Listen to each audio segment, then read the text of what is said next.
ታላላቆቹን የአውሮፓ ክለቦች የተመለከተ ወቅታዊና ዕለታዊ ጥንቅሮችን ከምታደምጡበት የዩቲዩብ ቻናላችን የመረጃ ሰዓታችን ላይ ትገኛላችሁ ውድ ቤተሰቦቻችን።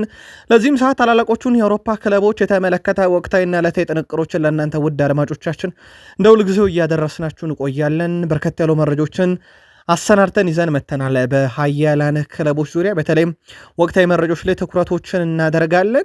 ውድ ቤተሰቦቻችን በመረጃ ሰዓታችን ከታላላቅ ክለቦች በማድሪድ ነው መረጃችንን ለእናንተ ውድ አድማጮቻችን በማድረስ የምንጀምረው። ወቅታዊ ሁኔታዎች በብዙ መንገድ ከቪኒሺየስ ጁኒየር መቆም ከጀመሩ በኋላ አሁን ደግሞ እሱ ላይ ራሱ ጥያቄ መነሳት ጀምረዋል። አንዳንድ ነገሮች እየተሰሙ ይገኛሉ። ከተጫዋቹ ጋር በተያዘ ጥርት ያለ መረጃ ይዘን መተናል።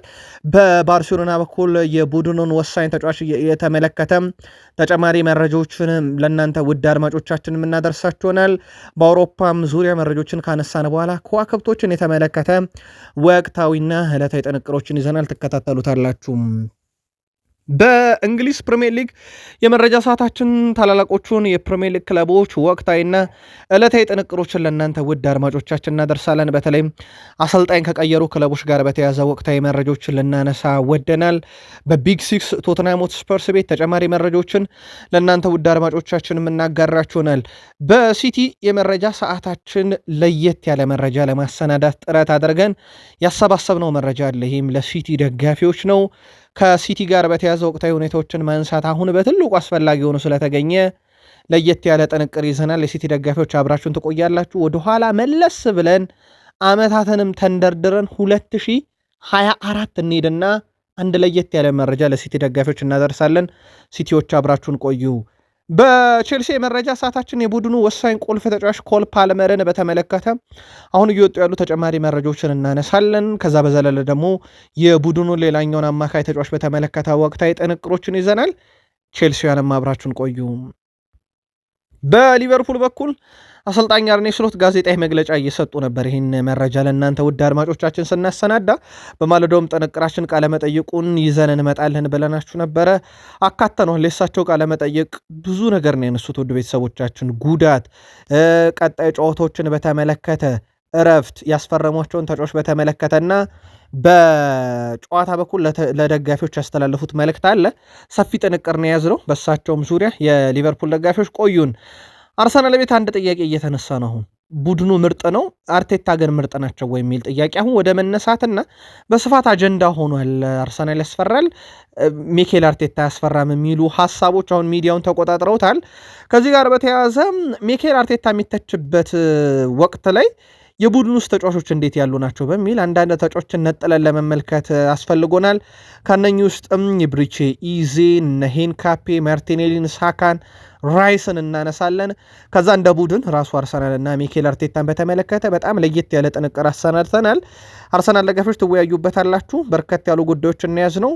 የሳምንቱን መጨረሻ ቀለም ጨዋታ እናነሳለን። አብራችሁን ቆዩ። ማንቸስተር ዩናይትድ ባለፉት 6 ጨዋታ የዩናይትድን ያክል የፕሪሚየር ሊግ ነጥብ የሰበሰበ ቡድን የለም። በዚህ ቡድን ውስጥ ደግሞ ወሳኞቹን ብሪያን ቤሞ፣ ብሩኖ ፈርናንዴዝን ጨምሮ እነ አማደን እናነሳለን። ከዛ የማንቸስተር ዩናይትድ ለየት ያለ ውሳኔ እንነግራችኋለን። ዩናይትድ ከዚህ ውሳኔው ጀርባ ምን አነሳሳው ለዚህ ውሳኔ የሚለውንም ጨምሮ ይዘናል። ከዙር ጋር በተያዘ ማንቸስተር ዩናይትድ መለመዮችን የላከበትን አንድ ጨዋታ እንመለከታለን። እነማንን እያየበት ነው ብለን በዛው በዝውውር ተጨማሪ መረጃዎችን ለዩናይትድ ደጋፊዎች ይዘናል። አብራችሁን ከቆያችሁ እነኝና ሌሎች በርከት ያሉ ርዕሰ ጉዳዮችን እናነሳለን። በአውሮፓ ዙሪያ አብራችሁን ስትቆዩ ላይክ፣ ሰብስክራይብ፣ ሼር አድርጉን። ለሀሳብ አስተያየታችሁ አስቀድመን አመስጋኞች ነን። በድጋሚ መልካም ቆይታ ተመኘን። ከማድሪድን ጀምር የቪኒሺየስ ጁኒየር ነገር አሁን ወደ ራሱ ጣቶች መዞር ጀምረዋል። ያ ሰሞን በረድ ካለ በኋላ ከሱ ጎን የነበሩ አካላት አሁን ጥያቄ ማንሳት ጀምረዋል።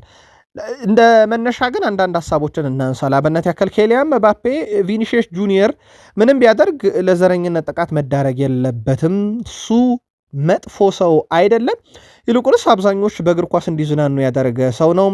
ስህተት ሰርቶ ሊሆን ይችላል፣ ነገር ግን ስህተት የማይሰራ ሰው የለም በምድር ላይ፣ ይሄ ግን አይገባውም ማለት ጀምሯል። ኬሊያን ምባፔ ነው ይሄንን ያለው።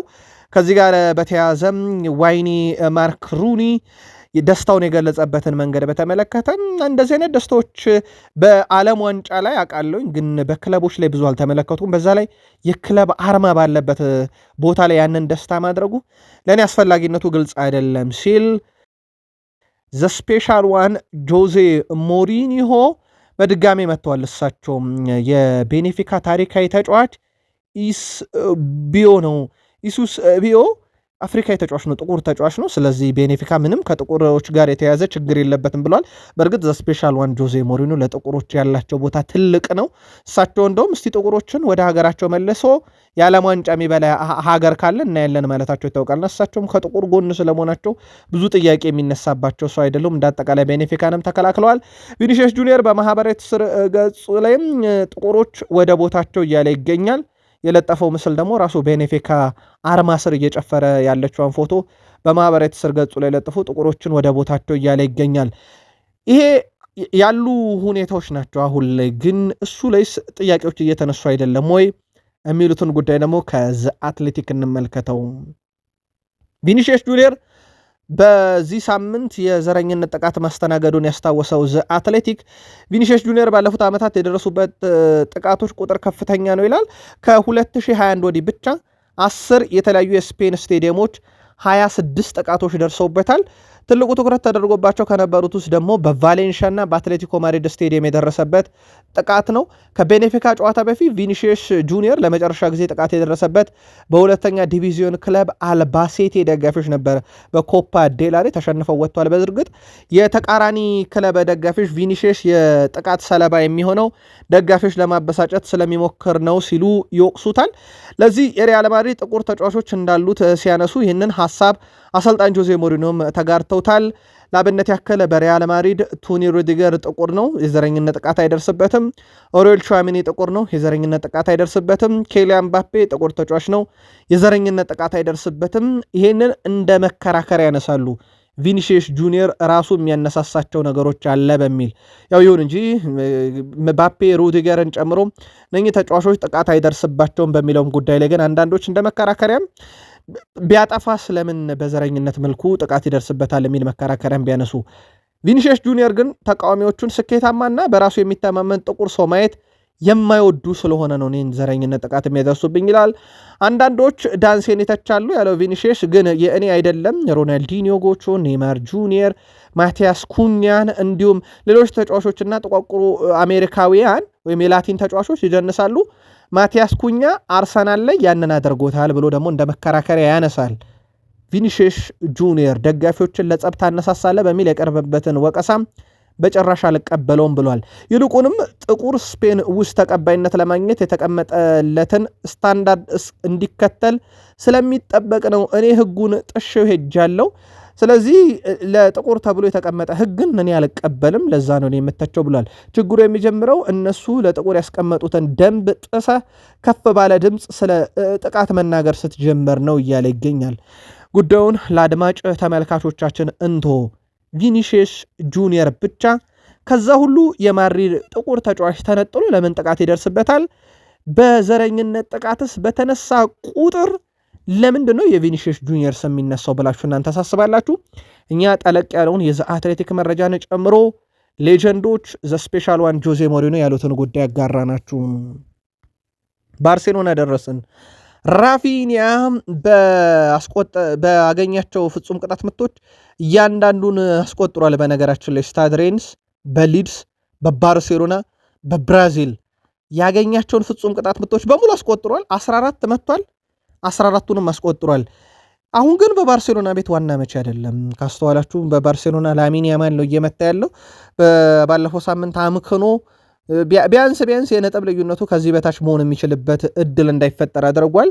ጨዋታውን በዢሮና ተሸንፎ የሁለት ነጥብ ልዩነት እንደመጣባቸው ይታወቃል። ምናልባት የነጥብ ልዩነቱ በአንድ ብቻ ሊሆን የሚችልበት አጋጣሚ ሊኖር ይችላል። ይሄ ሊጎች እያለቁ በመጡ ሰዓት አንድ ነጥብ ለማንም ውድ ነው። ለመሪዎችም ለወራጅ እና ለአውሮፓ ትኬት ተቆራጮችም አንድ ነጥብ ምን ያህል ውድ እንደሆነ ይታወቃልና በዛ ጨዋታ ላይ አለመታም። ምናልባት አሁን ፍጹም ቅጣት ምት መቺነትንም ለራፊኒያ ብቻ ሜዳ ላይ እስካለ ሰዓት ሊሰጥ የሚያስችል አይነት ጥራት ያለው ነው። እሱ ከስታድ ሬንስ ጀምሮ መቺ ነበር፣ አስቆጥሯል። ሊድስ መታ አስቆጥሯል። ለባርሴሎና የመታው ነው በሙሉ አስቆጥሯል። ለብራዚልን በተመሳይና 14 መቶ 14ቱንም ያስቆጠረ ተጫዋች ነው ራፊኒሃ። ከአትሌቲኮ ማድሪድ ጋር በተያያዘ የዩሊያን አልቫሬዝ ጉዳይ መወያያ አጀንዳ ነው። ያው ክረምት እስኪመጣ ድረስ ትልቁ አጀንዳ ነው። የገባቸው አትሌቲኮ ማድሪዶች አዲስ ኮንትራት ለዩሊያን አልቫሬዝ አቅርበውለታል። ተጫዋቹን ለረጅም ጊዜ ማቆየት ይፈልጋሉ። በተለይም ከፈላጊው ባርሴሎና፣ አርሰናል፣ ቼልሲ፣ ማንቸስተር ዩናይትድ ጨምሮ ሌሎች ትልልቅ የአውሮፓ ክለቦች ለመጠበቅ ነው ተብሏል። በጉዳዩ ላይ የስፔን ታማኝ የዜና ምንጮች እንዳረጋገጡት ከሆነ ዴሮ ስፖርትን ጨምሮ የሞንዶ ዲፖርቲቮ ዘገባ የማርካም ዛሬ በፊት ገጻቸው ይዞት የወጡት ተጫዋቹን ለማቆየት ጥረቶች፣ ማግባባቶች፣ ድርድሮች ጀምረዋል። የሱን ቆይታ ግን ከድርድር በላይ ሊያጸናው ይችላል ተብሎ የሚታሰበው አትሌቲኮ ማድሪድ በአመቱ ምን ያሳካል የሚለው ነው። ዩሊያን አልቫሬዝ በአውሮፓ ቆይታው ያለ ዋንጫ ያጠናቀቀው ባለፈው ዓመት እሱንም በአትሌቲኮ ማድሪድ ነው። ከዛ በፊት በነበረ ዓመት በሙሉ ያለ ዋንጫ ያጠናቀቀበት ዓመት አልነበረም። ያ የሆነበት ተጫዋቹ በዚህም ዓመት ያለ ዋንጫ የሚያጠናቀቁ ከሆነ ውሳኔው መልቀቅ ሊሆን ይችላል እየተባለ ነው። አትሌቲኮ ማድሪዶች ኮንትራት አቀርበውለታል። ተከታትለን ለእናንተ ውድ አድማጮቻችን በሁለቱም የዩቲዩብ ገጻችን የምናጋራችሁናል ምላሹን። ዴቪድ ቤካም ፈጣሪን ከማመሰግንባቸው ነገሮች ውስጥ አንዱ ሜሲን ማስፈረማችን ነው ብሏል። ይሄ ምንም ጥያቄ የለውም። ሜሲ ወደ ኢንተር ሚያሚ ከመጣ በኋላ የክለቡ ገቢ ጨምሯል። በታሪክ አይተውት የማያውቁትን ዋንጫ አሳክተዋል። ከፍተኛ የሆነ ዓለም አቀፍ ተቀባይነት አግኝቷል። ኢንተር ሚያሚ ቀዳሚው ቡድን ሆኗል በገቢ በአሜሪካ ሜጀር ሊግ ሶከር ጨዋታ ሲኖር ስቴዲየም የሚሞሉበት ሜዳም ሆኗል። ተቃራኒም ቡድን ሲገጥሙ በተቃራኒ ሜዳ በራሳቸውም ሜዳ።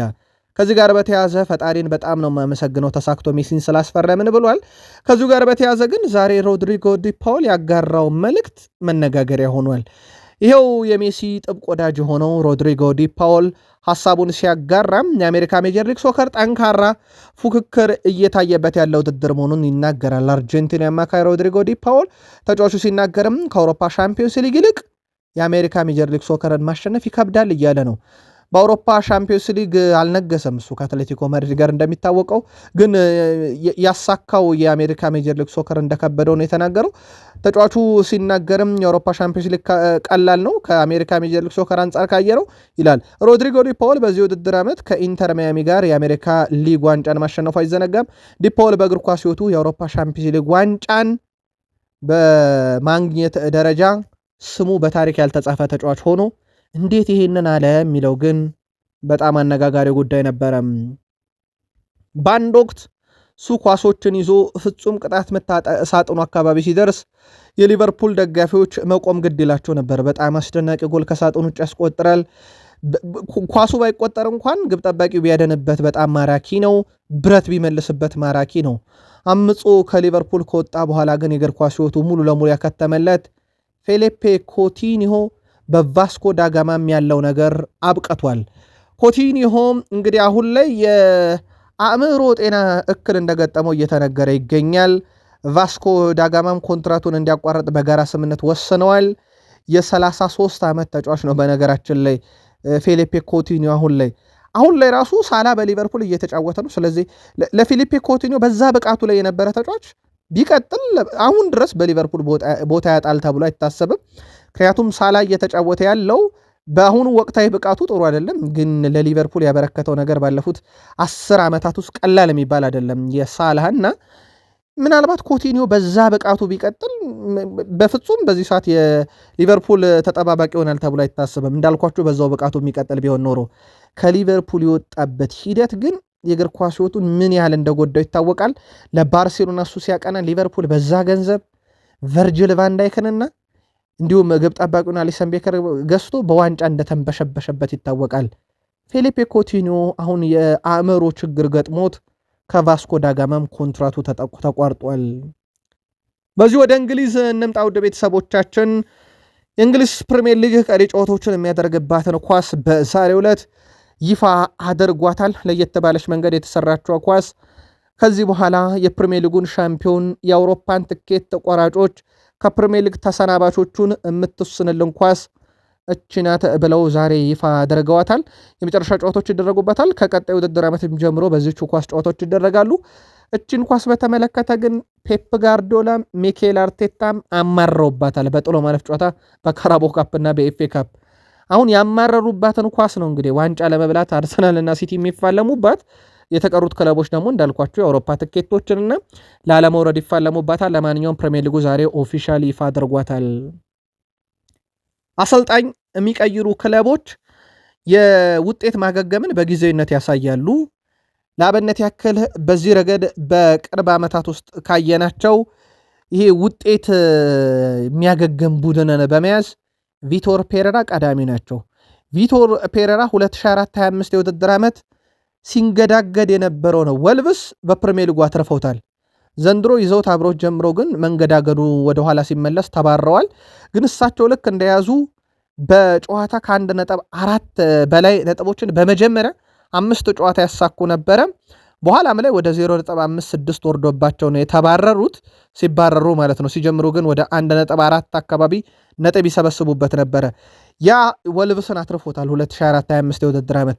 ለ2025/26 ግን በ10 ጨዋታ ነጥብ አልቀና ሲላቸው እንደተባረሩ ይታወቃል። ለማንኛውም አሁን ኖቲንግሃም ፎረስትን ይዘውታል። የት ድረስ ይወስዱታል የሚለው በትልቁ ይጠበቃል። በዛው የወልቭስን መረጃ እንቀጥል። ወልቭስ አርሰናልን በዚህ ሳምንት ነጥብ አስጥሎታል። እንዳልኳችሁ በእግር ኳስ ታሪክ በእንግሊዝ ፕሪሚየር ሊግ ታሪክ ግርጌ ላይ ያለ ቡድን የፕሪሚየር ሊግ መሪን ከ2-0 ውጤት ሲቀለብስበት በታሪክ ለመጀመሪያ ጊዜ ወልቭስ ነው ይህን ያደረገው። ታዲያ ይህን ውጤት ሲቀለብስ ወልቭስ ከጨዋታው በፊት ግብ ጠባቂው ጆሴሳ እኛ ዓላማችን ለመትረፍ አይደለም በጣም መጥፎ ሆነን ላለመውደቅ ነው ማለቱ ይታወቅ ነበረ። አንዷን ነጥብ ከአርሰናል የወሰዱት በጨዋታው ላይም በጣም አስደናቂ የነበረው ኤዶዚ ተቀይሮ ከገባ በኋላ 6 ደቂቃ ነው የተጫወተው። በነገራችን ላይ በዛች 6 ደቂቃ አንድ የአንድ ለአንድ ጉዳት አሸንፏል። አንድ በተጋጣሚ ሳጥን ውስጥ ኳስ ነካ፣ አንድ ኳስ ነጠቀ። ከአንድ ኢላማውን የጠበቀ ሙከራ ከአንድ ሙከራ አንዱ ኢላማውን የጠበቀ እሱም ጎሉ ነው።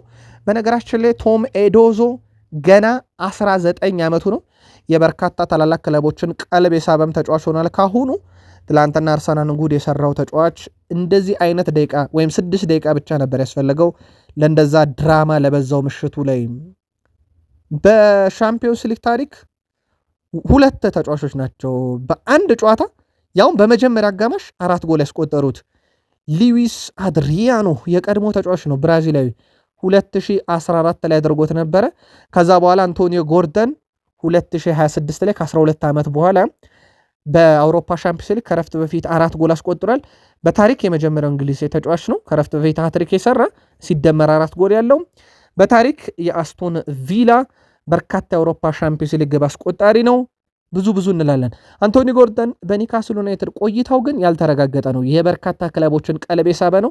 ካስታወሳችሁ አምና የማርቲኔሊ አልጋ ወራሽ እንዲሆን በአርሰናል ተይዟል ሲባል ዘንድሮ ደግሞ ሉዊስ ዲያስ ትቶት የሄደውን ቦታ ለመተካት በሊቨርፑል እጩ ነው የሚል መረጃም ሲወጣ እንደነበረ ይታወቃል። ቶትናም ደረስን። ኢጎር ቶዶር ማለት ውድ ቤተሰቦቻችን በአንድ ክለብ 40 ጨዋታን ያልመሩ በማርሴ ብቻ በትልቁ ሊነገርላቸው የሚችል 38 ጨዋታን መርተዋል። እሳቸው በጣሊያን እግር ኳስ ውስጥ ትልቅ ዝና አላቸው። ዩዲኒዜን 2017-18 አሰልጥነዋል። ዩዲኒዜ እሳቸው ሳይዙት በፊት 0.97 ነጥቦችን በአማካኝ በጨዋታ ያገኝ ነበረ። እሳቸው ከያዙት በኋላ ግን 1.75 ነጥብ የሚያገኝ ቡድን ሆነ። ከዛ መልሰው ዩዲኒዜን 2018-19 ላይ እየመሩ ወደ ሜዳ ሲመለሱ የዩዲኒዜ ነጥብ የማግኘት ንጻሬ 0.93 ነበር፣ ወደ 1.64 አሳደጉት። ሄላስ ቬሮናን ይዘው 2021-22 ተከሰቱ። ኢጎር ቶዶር ከእሳቸው በፊት ቡድኑ ድል የሚባል ነገር ርቆት ነበረ በጥቂት ሳምንታት ውስጥ። እሳቸው ከመጡ በኋላ ወደ 1.51 ከፍ አረጉ ነጥቡን። ላዚዮን በያዙ በጥቂት ሳምንታት ውስጥ 2023-24 ላይ ከ1.48 ነጥብ የማግኘት ንጻሬ ወደ 2 አሳደጉት። ዩቬንቱስን 2024-25 ከ1.79 ነጥብ የማግኘት ንጻሬ ወደ 2 አሳደጉት። ይሄ በመጀመሪያ ጥቂት ሳምንታት ያሳዩት ነውና የተቀሩትም ጨዋታዎች በእንግሊዝ ፕሪሚየር ሊግ ጥቂት ናቸው። ምናልባት በዚሁ ንጻሪያቸው ቶትንሃምን የት ያደርሱታል የሚለው በትልቁ ይጠበቃል። እሳቸው ከማትረፍ ጀምሮ የተሰጠ ሚናን በትክክል እወጣለሁ፣ ደፋር ቡድን፣ በጨዋታ የሚያጠቃ የማይፈራ ቡድን እገነባለሁ ማለታቸው እንዲሁም የሚዘነጋ አይደለም። ማንቸስተር ሲቲዎች በማህበራዊ ትስስር ገጾቻቸው ቡድኑ ወደ ልምምድ መመለሱን ገልጸዋል። ቡድኑ ወደ ልምምድ ሲመለስ የተጫዋቾቹ ሳቅ በሳቅ ደስታ በብዙ መንገድ ይታያል። በእርግጥ አሁንም የእንግሊዝ ፕሪሚየር ሊግ መሪ አርሰናል መሆኑ 100% የተረጋገጠ ነው። በነገራችን ላይ ምክንያቱም ሲቲ ቀሪውን ጨዋታ ቢያሸንፍ አርሰናል በ2 ነጥብ ልዩነት ይመራል። ስለዚህ የአርሰናል መሪነት 100% የተረጋገጠ ነው። ቀሪ ጨዋታውን ሲቲ ቢያሸንፍም ግን በራስ መተማመኑ እንዲመጣ ያደረገ ያለፈ ታሪክ ብዙ ነገር ይላልና ሲቲዎች የሆነ ነገር የገባቸው ይመስላል። በዛ ላይ በ33ኛ ሳምንት እርስ በርስ ከአርሰናል እንደሚፋለሙ ይታወቃል። አንዳንድ ጫናዎችን ሊያሳድሩ የሚችሉባቸው አጋጣሚዎች አሉ ሲቲዎች። ለአብነት ያክል በእንግሊዝ ፕሪሚየር ሊግ በዚህ ሳምንት 27ኛ ሳምንት ጨዋታዎች ሲደረጉ ማንቸስተር ሲቲ ቀድሞ ይጫወታል ከኒካስል ዩናይትድ። ቅዳሜ ነው ጨዋታው የሚደረገው። ሲቲ የቅዳሜውን ጨዋታ ካሸነፈ 2 ይሆናል ነጥብ ልዩነቱ። ይሄ የሚሆነው ቶትንሃም ከአርሰናል እስኪጫወቱ ድረስ ማለት ነው። የቶትንሃም እና የአርሰናል ጨዋታ እሑድ ነው የሚደረገው። ስለዚህ ያ ውጤት እስኪታወቅ በሲቲና በአርሰናል መካከል ቅዳሜ ሲቲ ኒካስልን ካሸነፈ ወደ 2 ዝቅ ይላል። እንዳልኳችሁ ግን እቺ የ2 ነጥብ ልዩነት አሁንም ዋስትና ናት ለአርሰናል ሲቲ ቀሪ ጨዋታውን ቢያሸንፍም ማለት ነው። ትልቁ ጥያቄ ያው 33ኛ ሳምንት ድረስ የነጥብ ልዩነቱን አርሰናል አስጠብቆ ሄዶ ሲቲን ይረተዋል ወይ ከሲቲ ነጥብ ይወስዳል ወይ የሚለው ጉዳይ ትልቁና አጠያቂው አነጋጋሪው የሚጠበቀውም ጉዳይ ሆኖ ማለት ነው። ፔፕ ጋርዲዮላ በአሰልጣኝነት ታሪካቸው በተከታታይ ዓመት ዋንጫ አጥተው አያውቁ። ለአብነት ያክል ውድ ቤተሰቦቻችን ባርሴሎናን ይዘው እሳቸው 4 ዓመት ሲመሩ በ3 ተከታታይ ዓመት ዋንጫ በሉና ቀጣዩ ዓመት ላይ ሁለተኛ ወጡ። በዛው ዓመት ባርሴሎናን ለቀቁ። ቀጥሎ ሄዱት ባየር ሙኒክ ነው። ስለዚህ ሁለተኛ ተከታታይ ዓመት ዋንጫ አለጡም። ባርሴሎና ዋንጫ ባጡ ቀጣዩ የተረከቡት ክለብ ባየር ሙኒክ ዋንጫ ወሰዱ። በእርግጥ እዛ ቆይታቸው በሙሉ በዋንጫ ነው የተጠናቀቀው። በአንደኝነት ሲቲ መጡ፣ 3ኛ ሆነው አጠናቀቁ። ከዛ ተከታታይ 2 ዋንጫ በሉ፣ ከዛ ሁለተኛ ወጡ። ተከታታይ 4 ዋንጫ በሉ፣ ከዛ 3ኛ ወጡ አምና። አሁን ለሁለተኛ ጊዜ ሁለተኛ ይወጣሉ ወይ? ከወጡ ለሳቸው በታሪክ ለመጀመሪያ ጊዜ ነው። ፔፕ ጋርዲዮላ ግን በአሰልጣኝነት ታሪኩ 2 ተከታታይ ዓመት ዋንጫ አጥቶ አያውቅም፣ የሊግ ዋንጫን። ይሄ ሌላው ለአርሰናል አስፈሪ፣ ለሲቲ ተስፋ የሆነ ቅድመ ሁኔታ ይመስላል። 2024 ወደ ኋላ እንመለስ ወደ ቤተሰቦቻችን። 2024 ማለት በሜ 2024 የተሰጠ ቃለ መጠይቅ ነው። ኦፕተስ የተባለ አንድ ሚዲያ ቃለ መጠይቁን ያደረገለት ለሮድሪ ነው። ጨዋታው ደግሞ የፕሪሚየር ሊግ ዋንጫን ያነሱበት ጊዜ ነበረና ጥያቄ ቀርብለታል። አርሰናል እንዴት እንደረቱና ዋንጫ እንደወሰዱ በእኛና በአርሰናል መካከል ያለው ግንኙነት ይላል ሮድሪ። ይቺ ንግግር የተነገረችው 2024 ላይ ነው። ያስተሳሰብ የጭንቅላት ልዩነት ነው ብሏል። ያስተሳሰብ ውጤት ልዩነት ነው። ለአብነት ያክል እነሱ ኢትሃድ አርሰናሎች ኢትሃድ ሲመጡ እኛን ማሸነፍ አይፈልጉም። እነሱ የሚፈልጉት ከኛ ጋር አቻ መውጣት ነው። ይሄ የሚያሳየው ደግሞ የአእምሮ ጥንካሬ ሁኔታ ሁልጊዜ ተመሳሳይ ነው። አርሰናል እኛን ሲገጥሙ እኛን የሚገጥሙት አቻ ለመውጣት ነው ብሏል። 33ኛ ሳምንት ድረስ እቺው የ2 ነጥብ ልዩነት አርሰናል አስጠብቆ ከሄደ እዛ ጨዋታ ላይ አቻ መውጣት ለአርሰናል ያዋጣዋል። ምክንያቱም የነጥብ ልዩነቱን የሚያስጠብቅበት ነው። ካሸነፈም አርሰናል ያዋጣዋል። ሮድሪ ባለው መንገድ ተኪዶ ግን አርሰናል ላቻ ሄዶ ሲቲ ከረታው ግን ነገሩ ይበላሻል። ሮድሪ አሁንም ያስተሳሰብ ጥንካሬ ነው ልዩነታችን እያለ ይገኛል። ያኔም ብሎት ነበር። ቼልሲያንን ያላስደሰተው ጉዳይ በኮል ፓልመር የቅርብ ጓደኛ የተነገረው ነገር ነው። የኮል ፓልመር ወዳጅ አንድ ሀሳብ ያጋራል። በእርግጥ ሀሳቡ ልክ ነው፣ ግን የተጋራበት መንገድ ቼልሲያንን አላስደሰተም። የፓልመር የቅርብ ወዳጅ አንድ ቀን ፓልመር ወደ ማንቸስተር ዩናይትድ ይመጣል፣ የሚገባው ቦታ እዛ ነው፣ አሁንም ድረስ የእሱ ተወዳጅ ክለብ ዩናይትድ ነው የሚል መረጃን አጋራ በማህበራዊ ትስስር ገጹ ላይ። ፓልመር የዩናይትድ ደጋፊ መሆኑን ማንም ያውቀዋል። በሲቲም እያለ ይታወቃል፣ በቼልሲም እያለ ይታወቃል። ይህ ግን ለፓልመር የመጀመሪያ አይደለም። ዩናይትድን እየደገፉ ለሌሎች ክለቦች የሚጫወቱ ተጫዋቾች አሉ። ቼልሲን እየደገፉ ለሌሎች ክለቦች የሚጫወቱ ተጫዋቾች እንዳሉ ይታወቃል። ኢቨን በለንደን 3ቱም ክለቦች ለአብነት ያክል ዊሊያም ጋላስ ለቶትናም፣ ለአርሰናል፣ ለቼልሲም ተጫውቷል። አሁን እንግዲህ በፓልመር በኩል የቡድኑ ቁልፍ ተጫዋች መሆንና የቅርብ ጓደኛው አንድ ቀን ወደ ዩናይትድ ያቀና ለማለቱ ግን የቼልሲ ተጫዋች ሆኖ ብዙ ቼልሲያንን አላስደሰተም ተብሏል። ሐሳባችሁን አጋሩ። ምናልባት ፓልመር ክለቡን ለቆ ወደሚወደው ክለብ መሄድ ያለበት ሰዓት ደርሷል ብላችሁ ታስባላችሁ ወይ? መልከታችሁን በሐሳብ መስጫ ሳጥናችን ላይ አጋሩን። ከቼልሲ ጋር በተያያዘ ምናልባት ኤንዞ ፈርናንዴዝ ላይ ተጨማሪ መረጃዎችን እናንሳ። ከሰሞኑ በአማካኝ ስፍራ ተጫዋች ሆነው የሱን ያክል ግብ የማስቆጠር ንጻሪ ያለው የአማካኝ ስፍራ ተጫዋች የለም ብያችሁ ነበር። ወደ 9.8 ነው። ከተከታዩ ብሩኖ ባንድ፣ ከሶስተኛ ካለው ብሩኖ ጉማሬሽ በ4 እንደዚሁም ከማርከስ ትራቭነር ከአማካኝ ስፍራ ተጫዋች በ5 ይልቃል ግብ የማስቆጠር ንጻሬው። ይሄ ምን ያህል ተጫዋቹ በጣም ጥራት ያለው 10 ቁጥር መሆኑን ማሳያ ነው። በእርግጥ እነኚህ ንጻሬዎቹ ጥራት ይኖራቸው እንጂ ምን ያህሎቹ ተቆጥረዋል፣ ከምን ያህሎቹ ከተከታዮቹ ከነ ብሩኖ ፈርናንዴስ ከነ ብሩኖ ጉማሬሽ ይበልጣል የሚለው ይጠበቃል። በተለይም ብሩኖ ፈርናንዴስ ዘንድሮ ያገኛቸውን እድሎች ወደ ግብነት ከመቀየር አንጻር ትልቅ ቁጥር አለው። ግን ጥራት ያለው ሙከራ በማድረግ ኤንዞ ፈርናንዴስ ቀዳሚው ነው። ምርጡን ኢሳክ ቀጣይ ዓመት ብለዋል አርኔ ስሎት። ጋዜጣዊ መግለጫ እየሰጡ እንደነበረ ነግሬያችሁ ነበረና ከዛ ውስጥ ካነሱት አንደኛው ኢሳክን በተመለከተ ነው። የሊቨርፑል አጥቂ አሌክሳንደር ኢሳክ መጋቢት ወረ መጨረሻ ወደ ቡድኑ እንደሚመለስ አሰልጣኝ አርኔ ስሎት ተናግረዋል። ተጫዋቹ ሚያዝያ ወር መጀመሪያ ላይ የቡድን ልምምድ እንደሚጀምር ጨምረው ገልጸዋል። ነገሮች በታቀደው መልኩ የሚሄዱ ከሆነ አሌክሳንደር ኢሳክ የመጨረሻ ጨዋታዎች ላይ ልናየው እንችላለን ብለዋል። ግን የመሆን እድሉ በጣም ዝቅተኛ መሆኑን ነው የጠቆሙት። እንዳለመታደሉ ነው እሱ ምርጥ አቋም እስካሁን አላየነውም ያሉት አርኔ ስሎት በሚቀጥለው የውድድር ዓመት እናየዋለን ብለዋል። በሌላ በኩል እሳቸው የቡድኑ ቁልፍና ጠንካራ ተጫዋቾች ላይ አዲስ የተፈጠረ ጉዳት የለውም ብለዋል። ጆ ጎሜዝን በተመለከተ ጆ ጎሜዝ ለኖቲንግሃም ፎረስት ጨዋታ ዝግጁ ሲሆን ጀሬሚ ፍሪፖንግ ለጨዋታ እንደማይደርስ አረጋግጠዋል። ኤንዶ ለረጅም ጊዜ ከሜዳ ይርቃል ብሏል። ያው ኢሳክም የለም። ስለዚህ በጉዳት ደረጃ ጆ ጎሜዝ ለኖቲንግሃም ፎረስት ጨዋታ ዝግጁ ስለሆነ ፍሪፖንግ፣ ኢሳክ እና ዋታሩ ኢንዶ በዚህ ሳምንት በሚደረግ ጨዋታ ወደ ሜዳ እንደማይመለሱ አረጋግጧል። እሳቸው ከኖቲንግሃም ፎረስት ጨዋታ በፊት ከሰጡት ጋዜጣዊ መግለጫ ስለ ቡድን ረፍትን ተጠይቀው ይሄ የቡድን ረፍት ለብዙዎች ያስፈልጋል፣ ተጫዋቾች ረፍት ማግኘታቸው ጥሩ ነው፣ ባለፉት 7 ወይም 8 ወራት ምንም አይነት ረፍት አላገኙም፣ ረፍት ያስፈልግ ነበረ ተብለው ሲጠይቁ ለእሳቸው እንደማያስፈልጋቸው ምናልባት በአንድ ወር ውስጥ እንደገና ብጠይቁኝ የተለየ ሊሆን ይችላል፣ ግን ተጫዋቾች ማረፍ አለባቸውም ሲሉ ተደምጠዋል። አርኔ ስሎት የሊቨርፑልን ብቃት በአሁኑ ሁኔታ እንዴት ይገመግሙታል ተብሎ ነበረ። ከጥቂት ሳምንት በፊት ከነበረው ጋር ሲነጻጸር ብዙ ነገሮች እንደተለወጡ አላስብም ብለዋል።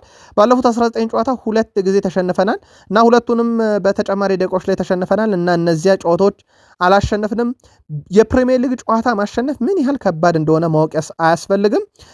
በአርሰናል እና በወልቭስ መካከል ያለውን ጨዋታ በደንብ አይቼዋለሁ ብለዋል። እሳቸው ፕሪሚየር ሊጉ በዚህ ውድድር ዘመን ከ4፣ 5፣ 6 ዓመት በፊት የተሻለ ያደረገው ነገር የበለጠ ተፎካካሪ ሊግ መሆኑን ዘንድሮ ማሳይቶናል ብለዋል። እሳቸው ከ4 ወራት በፊት ከነበረው ጋር ሲነጻጸር ለእኛ ለውጦች አሉ። ከወራት በፊት ከነበረው በጣም የተሻለ ቦታ ላይ ነን አሁን።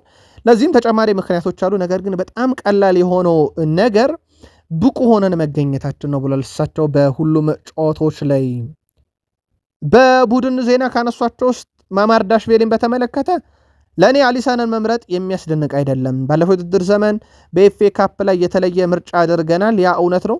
ብዙውን ጊዜ ለእኔ የሊግ ካፕ ጨዋታ ላይ ሁለተኛ ምርጫ ግብ ጠባቂ ማሰለፍ ነው። በኤፍኤ ካፕ ደግሞ ራሴ ወስናለሁ።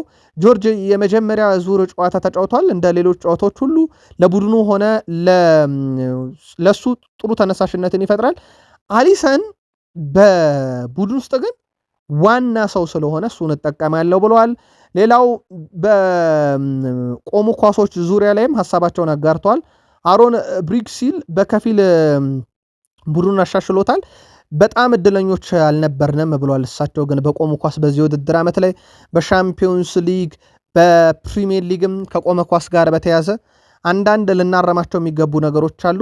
በኤፍኤ ካፑም ጨዋታዎች ላይ እነኚህ ነገሮች እናስተካክላለን፣ ጠንክረን ለመስራት እንጠራለን ብለዋል። በቆመ ኳስም ጉዳይ ላይ አርኔ ስሎት ስለ ተጋጣሚዎቻቸውም ተጠይቀው ቀደም ሲል የተጋጠሙ ቡድኖች በቅርቡ እንደገጠሙ ቡድኖች አዝናኝ ጨዋታ የሚጫወቱ አልነበሩም። ከበቂ በላይ እድሎችን የፈጠርንበት ጊዜ ብዙ ነበር። ብራይተን ላይ ብዙ እድሎችን ፈጥረን እንደሆነ መከራከር ትችላላችሁ፣ ግን 3 ግብ አስቆጥረናል። እናም ነገሮች ወደ መደበኛ ሁኔታ ተመልሰዋል። የሚገጥሙን ቡድኖች ግን እንደከዚህ ቀደሙ የሚያዝናኑ አይደሉም ወይም በሎ ብሎክ የሚጫወቱ ናቸው ብለዋል። አርኔ ስሎት የሊቨርፑል ብቃት ከሳምንት ሳምንት እየተሻሻለ ነው። የሚገጥሙን ቡድኖች በራሳቸው መንገድ የሚመጡበት መንገድ ግን ለጨዋታ ፈታኝ እንደሆነ አንስተው ማለት ነው። አዲሱ አሰልጣኝ ባለፈው የውድድር ዘመን በፕሪሚየር ሊግ ውስጥ ነበሩ ይላሉ ኖቲንግሃም ፎረስትን አንድሬ ፔሬራን። በውድድር ዘመኑ መጀመሪያ ላይ ከኖቲንግሃም ጋር ያደረግነው ጨዋታ ለእኛ ከባድ ጨዋታ ነበር። የመጀመሪያው ግማሽ ሰዓት እኛ በጣም ጥሩ ነበር፣ እድልም እየፈጠረን ነበር። አሁን ደግሞ በአዲስ አሰልጣኝ ስር መጥተዋል። ጠንካራ ተጋጣሚዎቻችን እንደሚሆኑ ምንም ጥያቄ የለውም። ቪቶር ፔሬራ ለፕሪሚየር ሊጉ አዲስ አይደለምና ጠንካራ ቡድን ይዞ ይጠብቀናል፣ ለዛ እንዘጋጃለን ሲሉ ተደምጠዋል። ውድ ቤተሰቦቻችን አርሰናል ደርሰናል። አንድ ጥያቄ አለ። አርሰናል በሚኬል አርቴታ ስር ዋንጫ ማንሳት ይችላል ወይ? ሌጀንዶች አይችልም እያሉ ነው። ምናልባት አንድ የሆነች አባባል አለች፣ አርሰናል ያስፈራል ወይም አርሰናል በጣም አስፈሪ ቡድን ነው፣ ሚኬል አርቴታ ግን አያስፈራም የሚሉ ሀሳቦች እንዲነሱ የሚያደረገው ይህ ነው። አርሰናል ከሚኬል አርቴታን በፊት በጣም ግዙፍ ክለብ ነው፣ ምንም ጥያቄ የለውም። የአርሰናል ጥንካሬ በሚኬል አርቴታ ዘመን የመጣ አይደለም። ከዛም በፊት ጠንካራ ቡድን ነው። በፕሪሚየር ሊግ ታሪካዊም ቡድን ነው፣ በርካታ ዋንጫዎችን በማንሳትም ጭምር ማለት ነው። ጉዳዩ በሚኬል አርቴታ ስር ተሻሽሏል፣ ግን ዋንጫ አለመብላቱ ብዙ ትችት እንዲሰነዘርባቸው እሳቸውን አድርጓል። በተለይም አንዳንድ ጨዋታ ላይ የሚቀርቡበት ታክቲክ እንደተባለው ሮድሪ አርሰናል እኛን ሲገጥም ለማሸነፍ አይጫወትም። ሌጀንዶች ደግሞ የለም ሲቲን ብቻ ሳይሆን ሊቨርፑልን የሚያክል ቡድን ወይም ቀጥታ ተዋንጫ ተፎካካሪዎቹን ለማሸነፍ ወደ ሜዳ አይገባም። ተጫዋቾቹ በነፃነት እንዳይጫወቱ ያደርጋቸዋል ሚኬል አርቴታና አርሰናል አስፈሪ ቡድን ነው፣ ሚኬል አርቴታ ግን የሚያስፈራ አሰልጣኝ አይደለም የሚሉ ትችቶች እየመጡ ነው። ምናልባት ቀጥታ ጉዳዩን ለአርሰናል ደጋፊዎች እናቀርበውና በሚኬል አርቴታ ስር አርሰናል ዋንጫ መብላት ይችላሉ ወይ? ሐሳባችሁን አጋሩን።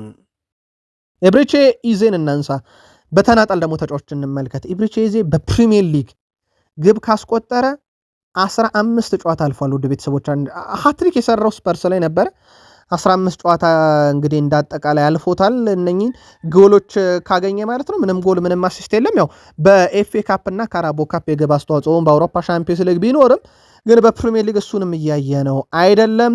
አንደኛው ትችት እየቀረበባቸው ከሚገኙ ተጫዋቾች ውስጥ ኤብሪቼ ኢዜ ውጤታማ ነገሮችን በሜዳ ላይ እያደረገ አይደለም። ከግብ ጋር በተያዘ አሲስት ከማድረግ ጋር በተያዘ በፕሪሚየር ሊግ ትችት እየቀረበበት ይገኛል። ሌላው በቡድኑ በጣም ከፍተኛ ትችት እየቀረበበት የሚገኘው ጋብርኤል ማርቲኔሊ ነው። በሶስት አጋጣሚዎች ያመከናቸው ኳሶች አሁን በማህበራዊ ትስስር ገጽ ላይ መነጋገሪያ ሆነዋል። በኖቲንግሃም ፎረስት ላይ በሁለት አጋጣሚ ያመከናቸው ኳሶች በትልቁ መከራከሪያ ሆነዋል። በሁለት የተለያዩ አጋጣሚዎች ላይ በኖቲንግሃም ፎረስት ከግብ ጠባቂ ፊት ለፊት ተገናኝቶ ያመከነውም ኳስ በጥቂት ሳምንታት ውስጥም ተመልክተናል። ከብሬንትፎርድ ጋርና ከኖቲንግሃም ፎረስት ጋር የብሬንትፎርዱ አቻ በተለያዩበት ጨዋታ ላይ በግልጽ ነው ከግብ ጠባቂ ጋር ተገናኝቶ የሳተው። በነገራችን ላይ ከጆሴ ሳ ጋርም ከግብ ጠባቂው ከወልቭሱ ግብ ጠባቂ ጋር ፊት ለፊት ተገናኝቶ ያመከነው ኳስ በዚህ ሳምንት በትልቁ አነጋጋሪ ጉዳይ ነበረ። ምናልባት ዴክላን ራይስ ላይ ነው በተለየ መንገድ ጫናዎችን እየሰማን ያለው ነው። ሜዳ ውስጥ በጣም ተሯርጦ የሚጫወት የማይደክመው ተጫዋች ሆኖ በስፋት እየተመለከት ነው ያለው አንደኛው ተጫዋች ዴክላን ራይስ ነው። በብዛት ግን ቀሪዎቹ ላይ ትችቶች በስፋት እየቀረቡ ይገኛሉ። ፔሮ ይሄን ካፔን ደግሞ እንቀጥል። ከተጫዋች ረገድ ምናልባት ተጫዋቹ በዚህ ዓመት ነው የመጣው። በጨዋታው ላይ እንደውም ግብ አስቆጥሯል፣ አንድ ጎል አስቆጥሯል። ብዙ ግብ ዕድል የፈጠረው ፔሮ ይሄን ካፔ ተከላካዩ ነው። 3 ሜዳ ላይ ከነበሩ ተጫዋቾች ከፍተኛ ኳስ የማቀበል ጥራት የነበረው እሱ ነው። 93 በመቶ 14 ኳሶችን ወደ 3ኛ የሜዳ ክፍል አሻግሯል። 100% የአንድ ለአንድ ግንኙነቶችን አሸንፏል።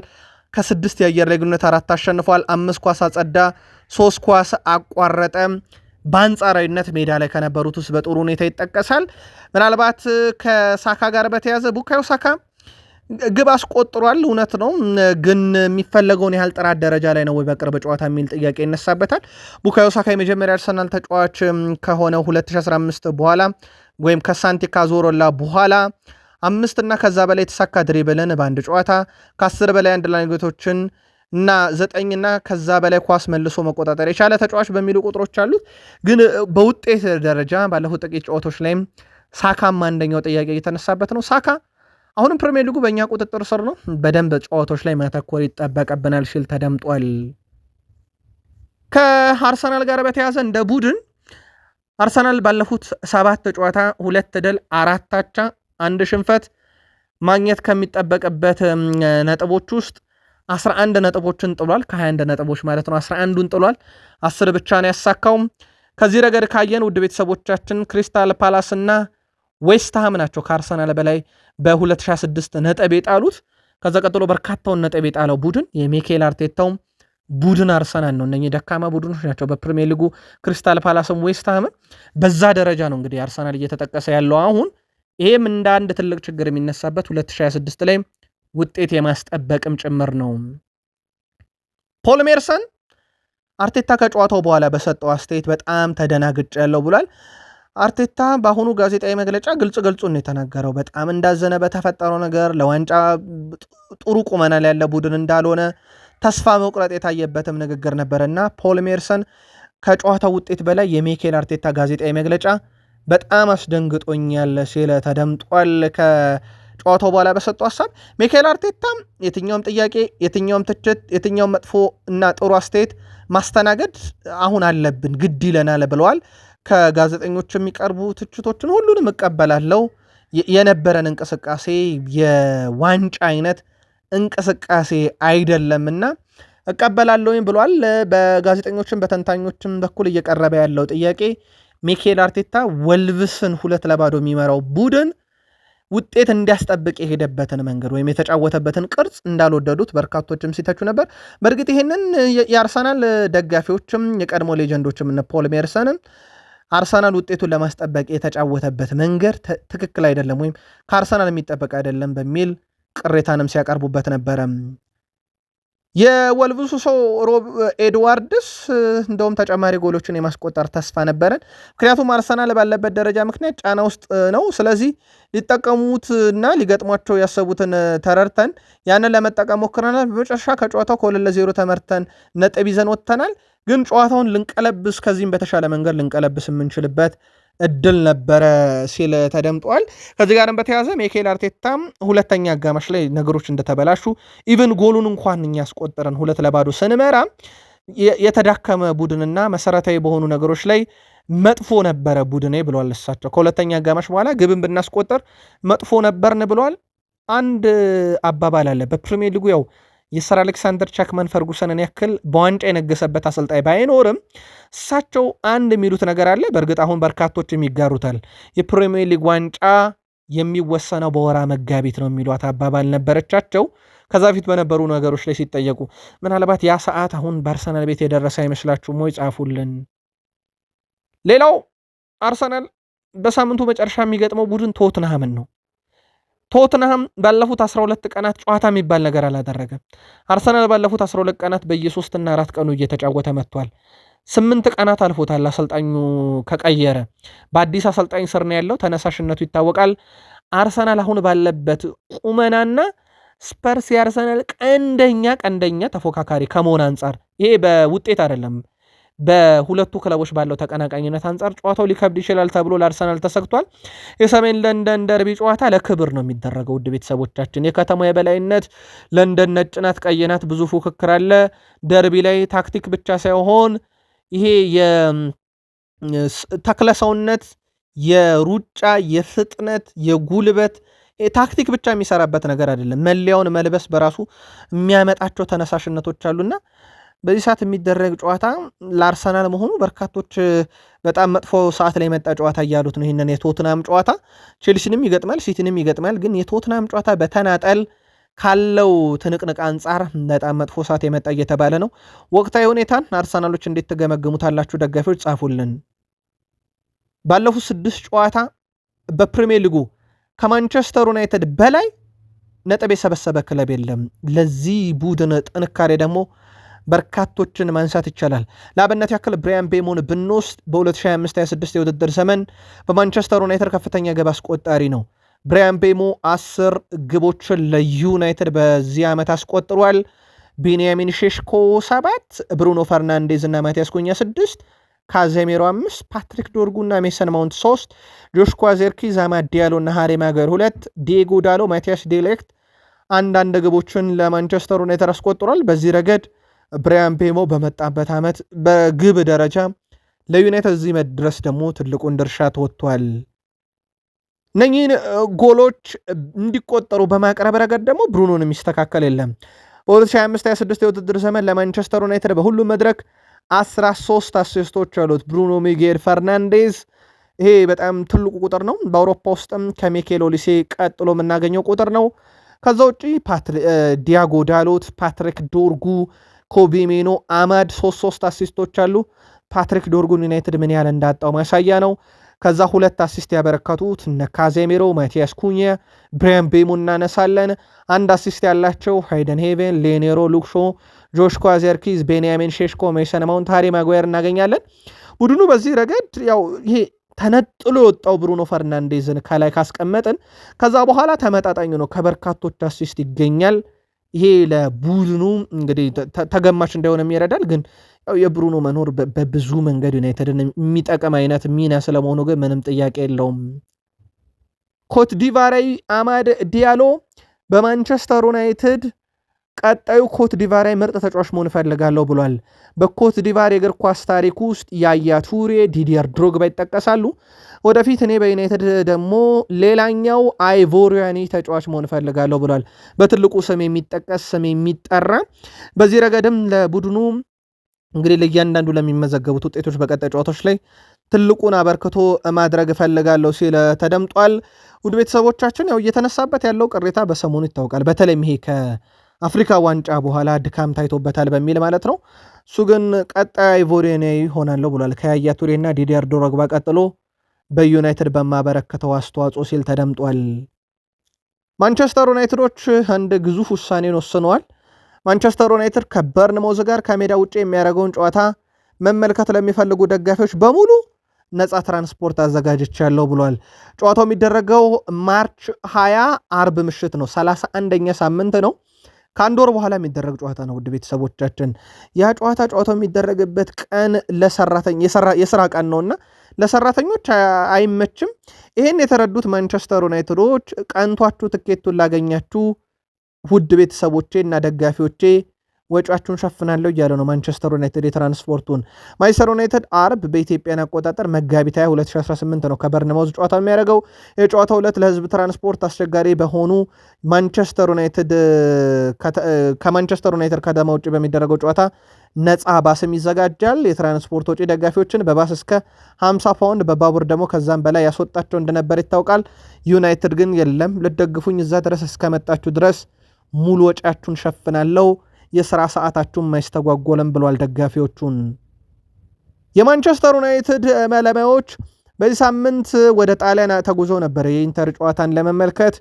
ካዩአቸውም ተጫዋቾች በስፋት ስማቸው እየተጠቀሰ የሚገኘው የኢንተር ሚላኑ የክንፍ ተጫዋች ፍሬድሪኮ ዲማርኮ በርካታ አሲስቶች በአውሮፓ ሻምፒዮንስ ሊግ በመያዝ 3ኛ የመስመር ተከላካይ ነው። በቀጣይ ክረምት ላይ እንግዲህ ዩናይትድ አማራጮችን ሲመለከት ይህን ጣሊያናዊ ተመልክቷል።